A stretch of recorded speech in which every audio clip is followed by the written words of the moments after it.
The ecology behind a bug's life. First off are the ants. Let's talk about their dispersion.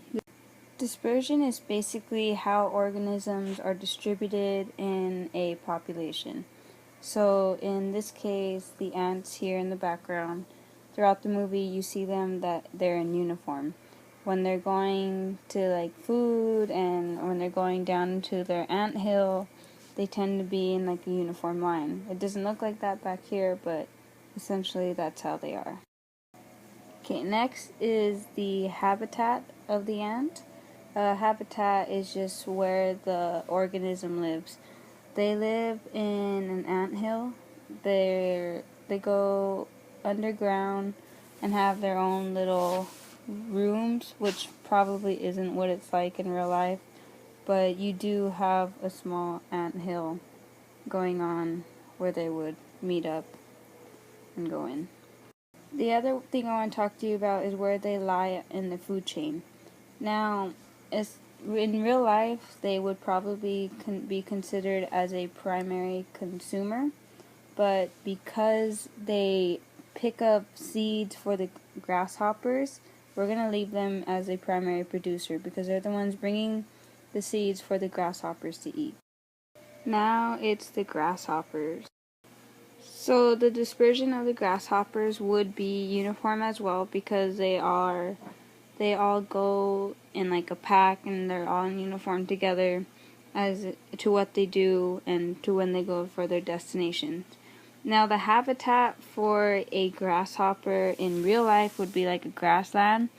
In the movie Bug's Life, they tend to live in a little cave cocoon, almost like the little ant hole that the ants lived in. They went in and then they had their own little lounge area and whatnot. So continuing with what I said earlier, now in the food chain, they are the primary consumer because they are the first thing that eat off the seeds. The last organism would have to be this big bird right here. Now we all remember that. The bird is a predator right here in predation, which is a form of community and an interaction. So it's a predator because it's what's eating the grasshoppers in the end of the movie and does feed it to its baby birds. Now we're going to put the food chain together, and just to sum it up for you, a food chain is basically a linear flow chart of who eats whom. So as we said earlier, the ants, since they prepare the seeds for the grasshoppers, that's going to make them the primary producer. Now since the grasshoppers eat the seeds, that's going to make them the primary consumer, making them number 2 in the chain. And since the bird eats the grasshopper, which eats the seeds, that's going to make it the secondary consumer. So that's just basically a small insight of ecology and the whole Bug's Life movie and the big picture of things.